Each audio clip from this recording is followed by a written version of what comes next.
পূর্ব লন্ডনের পপুলার মার্কেটের keep street মার্কেটের সামনে আজ সকালবেলা 9:30টায় এই দুর্ঘটনাটি ঘটে। সেখানে দ্রুতগামী একটি জিপ এসে সাদা গাড়িটিকে ধাক্কা দেয়।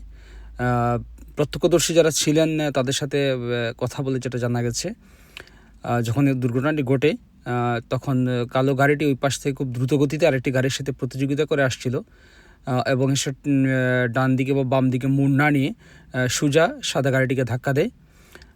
পরে স্থানীয় যারা ছিলেন এখানে উপস্থিত তারা এসে সাদা গাড়ি যারা ছিলেন যাত্রী এবং ড্রাইভার তাদেরকে টেনে বের করেন। তারা ভিডিওতে দেখেছেন, দরজা খুলছেন সাধারণ মানুষ, এবং সাথে সাথে সেখানে ফায়ার সার্ভিস, অ্যাম্বুলেন্স, পুলিশ এসে এলাকাটি ঘিরে ধরে এবং সাধারণ মানুষকে সরিয়ে দেয়। এবং সাদা গাড়িতে যিনি যাত্রী ছিলেন, যেহেতু তাদের পরিচয় জানা যায়নি, অ্যাম্বুলেন্স দিয়ে তাকে সরিয়ে নেওয়া হয়েছে।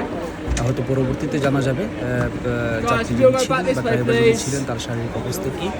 পুলিশকে জিজ্ঞাসা করেছিলাম তাদের অবস্থা কী, তারা আসলে কিছু জানাতে পারেনি। তারা বলেছেন এগুলো আমরা জানি না, তাকে হাসপাতালে নেওয়া হয়েছে, পরবর্তীতে হয়তো জানা যাবে বা তারা জানাবেন।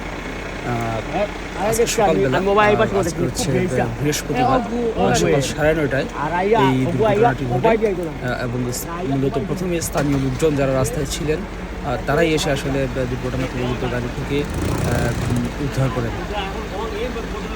পরে পুলিশ পুরো এলাকাটা ঘিরে রেখেছে এবং যারা ছিলেন এখানে দর্শক বা উৎসব যারা ছিলেন, যারা দেখতে চাচ্ছিলেন তাদেরকে তারা সরিয়ে দেয় এবং রাস্তাটা বন্ধ করে দেয় সামনের রাস্তাটা, এবং যারা ছিলেন পাশে সাধারণ মানুষ তাদেরকে সরিয়ে দেয়। আমরা দেখছি তারা প্রস্তুতি নিচ্ছেন, সেখান থেকে হয়তো নানা রকম যন্ত্রপাতি বের করছেন, কেটে এদেরকে এখান থেকে বের করা হয়। পিছনে যাত্রী আছেন কিন্তু আমরা এখন জানি না, এবং তাদের সাথে আপনার জানেন দুর্ঘটনা যখন হয় তারপর আসলে ফায়ার সার্ভিস তাদের সাথে কথা বলা যায় না খুব একটা।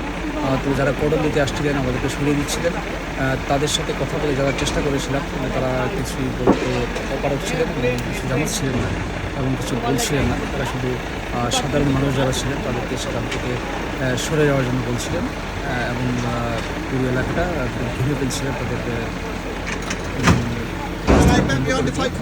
সাধারণ যাত্রীদের, সাধারণ মানুষদের সেখান থেকে বের করে দিচ্ছিলেন।